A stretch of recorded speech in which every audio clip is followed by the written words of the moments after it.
What if your name, your clothes, or how you pray became the reason someone feared or hates you? What if your identity was seen as a trait? This is not a joke.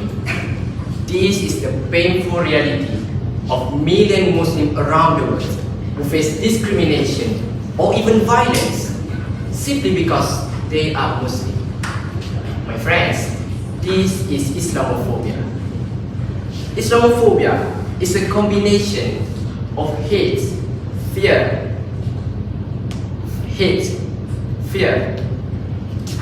to Islam, Muslim, and anything related to it. Let's not forget about the tragic day in Christchurch, New Zealand, who murdered 51 of Muslims while performing Friday's prayer. How about the countless Uyghur Muslims they detained in China? The Rohingya people get forced to flee from their land? Or maybe the horrible genocide action in Gaza is also part of it. However, Islamophobia is still propagated through well-funded networks, social media voices, think tanks, and political organizations make it seem as a normal. Now, it is time for us to understand that Islamophobia has given the impact not only to our Muslims but also to all of us, because it threatened the value of unity, peace, and justice that we all share. However, before that, Assalamualaikum warahmatullahi wabarakatuh. My name is SHAKIR SHUKRAN. My name is AZIB. Proudly delivering to all of you our speech about the negative impact of Islamophobia that should be eradicated. I hope at the end of this speech, all of you must follow, stand up with us against it.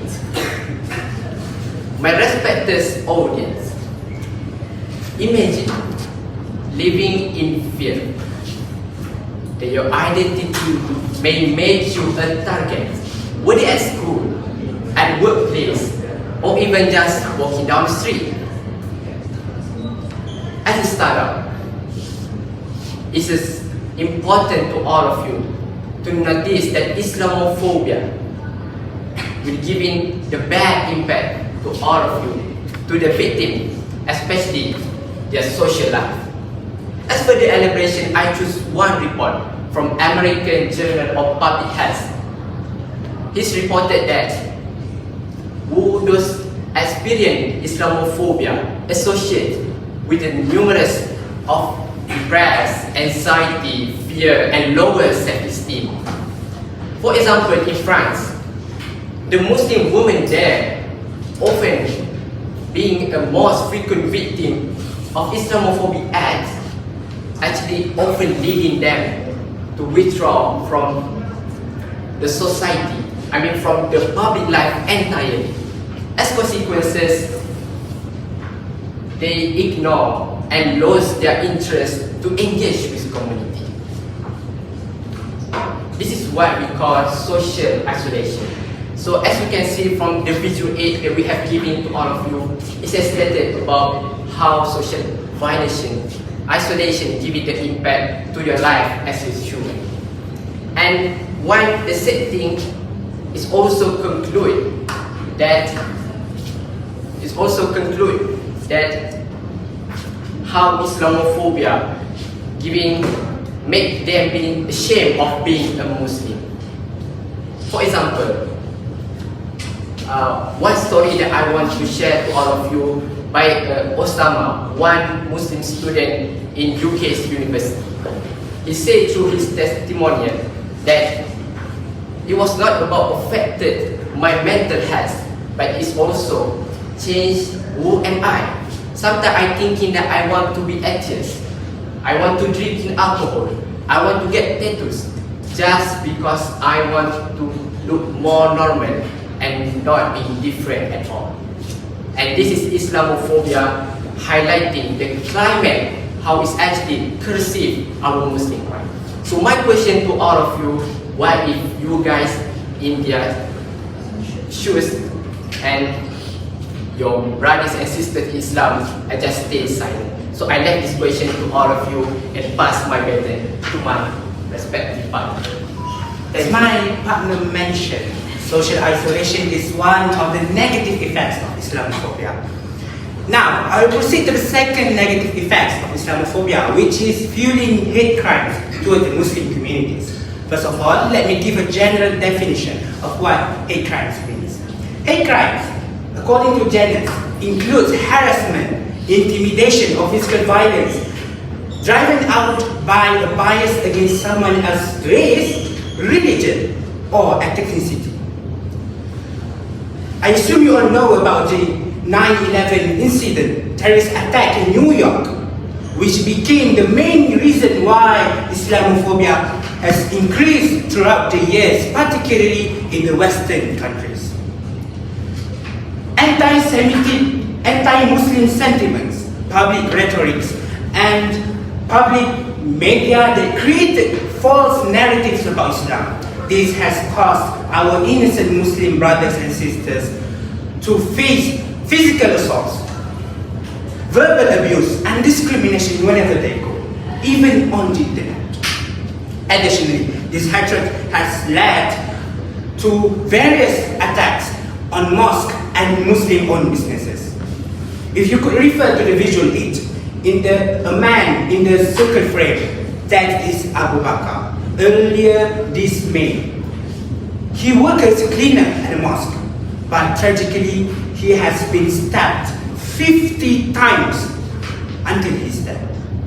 What is the story behind that? Before the incident, he was approached by the perpetrator, a French young teenager, asked him, requested him to teach about Islam, and he accepted it. He accepted the perpetrator's request without even doubting the true intention of the perpetrator. But what is the most heartbreaking is, while he was performing sujood, you know what happened? The perpetrator take out the knife and killed him, stabbed him 50 times. What if the one who being stabbed is our brother, our father? How will we feel about that? Is this the world we want to live in, where by doing a good deed is met with violence? A world where kindness is repaid with evil. Before I concluded my speech, I would like to conclude that Islamophobia is a hatred, a social disease that surged upon our Muslim brothers and sisters, which led to depression and anxiety, and even encouraged hate crimes and violences toward the Muslim communities. My brothers and sisters, we have failed. We have lost the chance to create a world that a harmony, sustainable and united world, as our brothers and sisters out there still fighting their life, combating Islamophobia. Our brothers and sisters in Palestine, nearly 100 years, they have been chased out from their homes, from their houses. Their houses have been destroyed. Their families have been slaughtered. And we are here still keep silent about that. So I ask you, that's why I called in the name of Allah, in the name of God. I called upon my brothers and sisters here. Stand together with us. Stand with us. Fight with us to eradicate this hate, this disease. So I ask you, my brothers and sisters, once again, whether you will keep silent or you will stand with us. Stand with us, fight with us to eradicate the disease of Islamophobia. It is time for us to act. Allahu Akbar, Allahu Akbar, Lillahi alhamd. That's all from us.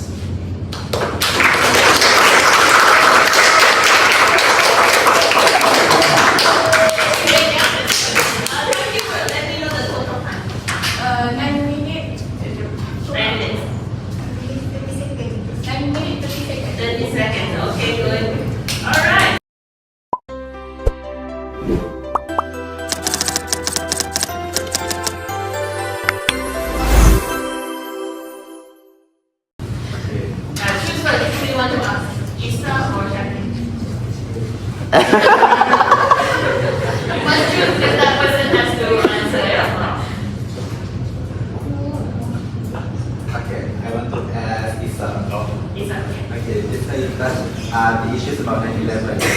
So, what's your opinion about the American?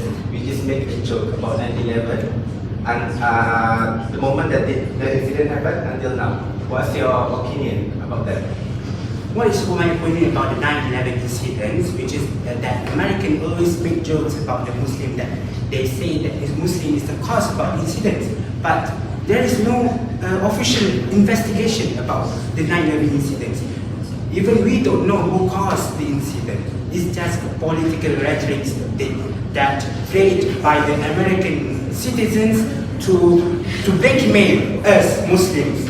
While we are Muslims, is the religion of peace, not the religion of terrorists. They are the real terrorists, not us. Is it answering this question? Yes, you got a point.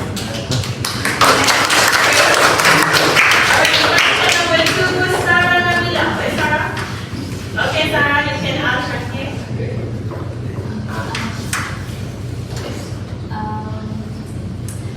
Just now you said about people said about false narratives about Islam.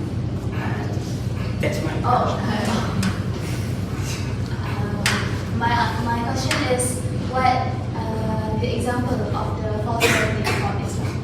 Okay, Sarah, what are the examples of what? False narrative about Islam.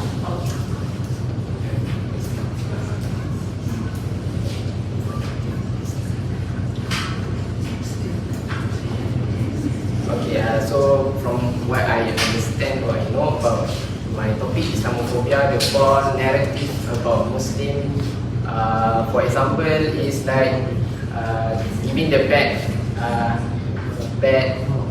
stigma to the Muslims. For example, like people that wear niqabis, somehow they are thinking like a terrorist because maybe from the previous incident before this, they say that people that boom that place is someone that wear the cover their face, their face.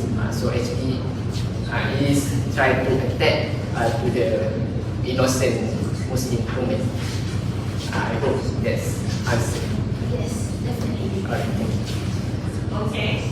And my question for both of you, you can answer together, yeah? You can just help each other, right? Okay, so my question for both of you is, how can we, here in Malaysia or in different parts of the world, help our fellow brothers and sisters in Islam who are facing this mostly in the Western countries, right? So we are not there with them, right? And we don't face the same kind of like bias and prejudice that they face. But what can we do here to help them over there? I think, in my opinion, what we could do to help our brothers and sisters that live in Western countries, we could like give moral support, motivation by sending them like viral in the social media like Instagram, TikTok, especially. Motivate them that they will never feel behind. That even Muslim from the other Muslim countries is always with them, stand together with them, so that they didn't feel that they alone, they isolated themselves. No, we motivate them by social media. Okay, Lisa, what like that? In my opinion, I think in my opinion, Islamophobia, how to help our brothers and sisters in Western. I think in terms of try to make a solidarity.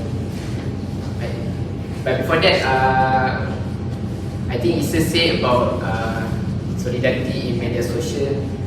Maybe we as a Muslim in Malaysia, we can make a solidarity, real solidarity in front of embassy of that country. For example, like embassy, US embassy, we can make a solidarity to help our Muslim people in US that was being discriminated, or maybe for China because they have a Hindu Muslim in Xinjiang, and yeah, I think that's my point.